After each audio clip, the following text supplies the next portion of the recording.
Trabajemos hoy sobre el campo. Hay dos leyes de la física que conciernen a lo que es el tema de hoy. El primero es la primera ley de la física, que es la siguiente. El campo es el responsable del comportamiento de la partícula, es el causante del comportamiento de la partícula. Imaginen ustedes un imán. Ese imán genera en torno de él un campo electromagnético. Si al frente de él ponemos limadura de hierro, veremos que él atrae la limadura de hierro.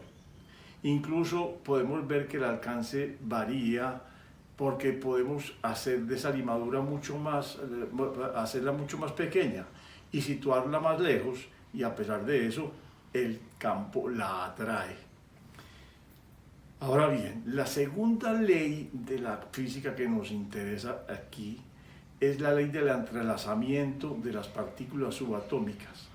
Esa ley en general dice, cuando dos partículas han interactuado entre sí, por ejemplo dos electrones, se han cruzado y han interactuado entre ellos, y se separan, cualquier cosa que cause un movimiento del spin en uno, por ejemplo, causará exactamente el mismo movimiento en el otro, independiente de la distancia a la cual se encuentren separados, en virtud de que el campo hace una transmisión instantánea de los efectos de uno sobre otro.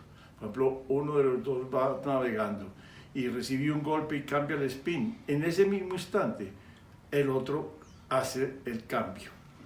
Esos experimentos ya se han comprobado. Esas formulaciones se han comprobado experimentalmente. Ahora bien, vamos a estudiar un experimento realizado por un físico cuántico llamado Amin Goswami.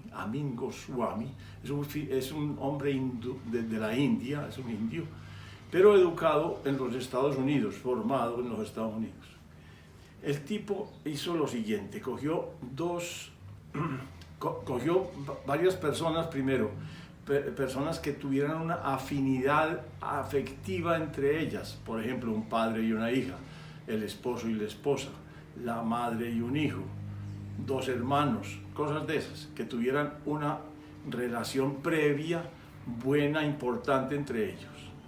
Después les enseñó una técnica sencilla de relajación, de tal manera que pudieran controlar su mente y poder centrarse en el otro. Una vez que hizo los entrenamientos básicos muy simples y muy sencillos, simplemente los colocó a cada uno de ellos dentro de una cámara de Faraday.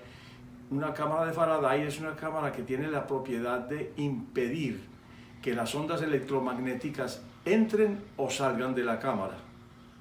Y las puso a una distancia de unos 12 metros y medio, 12 metros 25 centímetros, en todo caso separadas y por supuesto herméticamente cerradas. Una vez que terminó de cerrarlas, les había dado la instrucción de que se concentraran en el otro, cada uno en el otro. Por ejemplo, recordar una imagen reciente del otro y fijar su atención ahí. En un momento dado, en una de las dos cámaras, se presenta una luz estroboscópica. Y es en ese instante el cerebro de la persona que está viendo la luz reacciona para registrar la luz que aparece en la cámara. Ahora bien, en el mismo instante en que el cerebro de A, que es el estimulado con la luz directa, se activa, en ese mismo instante se activa la mente del otro, o el cerebro del otro, para ser más claro. Porque el cerebro en este caso es exactamente la partícula, es lo que se activa o se mueve. Eso ni siquiera es detectado por la otra persona, sino que con los escáneres de registro de actividad cerebral se dan cuenta de que se produjo la misma estimulación en uno y otro. O sea que en ese sentido el experimento está demostrando básicamente que el campo está determinado básicamente por el pensamiento.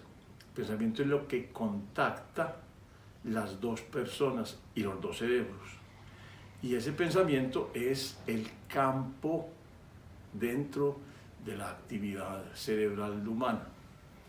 Y el campo ahí está configurado no solamente por el pensamiento, sino que puede tener perfectamente el pensamiento, emociones y esos otros eventos que hemos llamado impresiones o sensaciones. Pero básicamente lo importante es entender que el campo nos une mucho más allá de lo que es el contacto físico.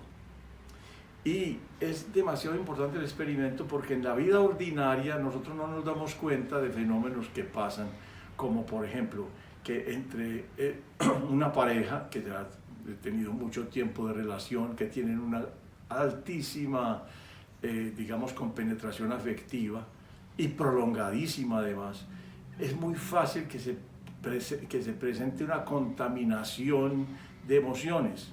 Por ejemplo, una de las personas está deprimida y sin quererlo transmite las mismas, digámoslo, faltas de sentido de vivir, el mismo desánimo, la misma fatiga de vivir,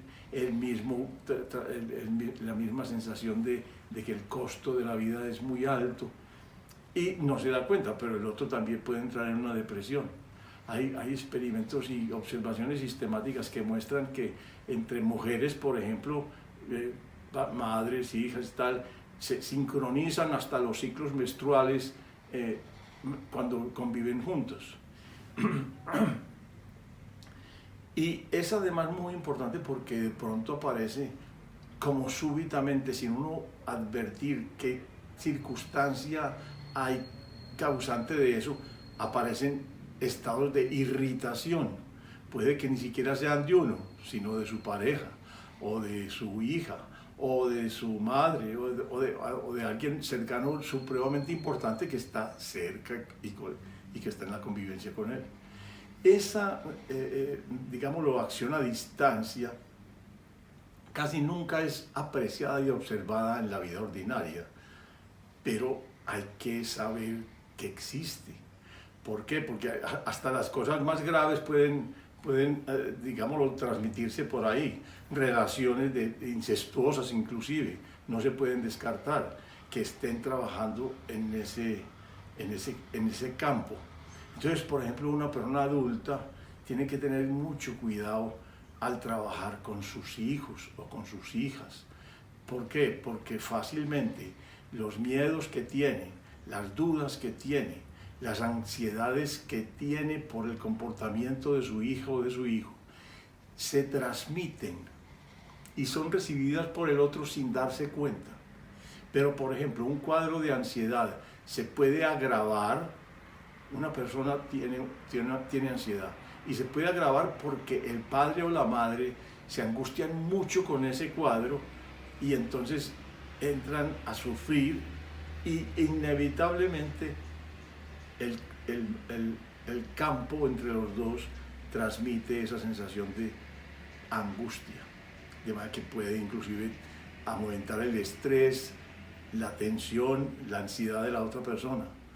Por eso es tan importante tener acceso a nuestra vida interior y tener capacidad para controlar nuestros propios eventos. En el caso en que suceda, por ejemplo, un episodio muy grave. A mí en alguna ocasión con Marta nos presentó una situación muy difícil porque el esposo de una de las hijas llamó a la 1 de la mañana que se había salido de la casa a llevar a una compañera de estudio a su casa y no había vuelto, y había salido a las 9 y era la 1 de la mañana. Entonces, cuando recibimos esa noticia, Marta, mi mujer, entró en una situación de casi que de pánico. Yo honradamente que en ese momento pude sostenerme con absoluta serenidad, con absoluta tranquilidad. Y pude sintonizar, en cierta forma dije, yo sé que si algo le pasa a la niña, yo lo siento. Pero yo siento claramente en mí que no le ha pasado nada. Nosotros nos desplazamos, fuimos hasta allá y en efecto la habían atracado. Le habían dado escopolamina, le habían dado además un cachazo con una pistola en la frente y tenía un chichón ahí, hasta que después de un tiempo de estar privada en su propio carro, se despertó. Y cuando se despertó en forma mecánica, arrancó su carro y se fue para la casa y llegó a la una y media o dos, algo así. Salimos con ella, por supuesto, a hacer un chequeo médico inmediatamente, que no hubiera pasado absolutamente nada, que no hubiera habido de pronto un ataque sexual, una violación, nada.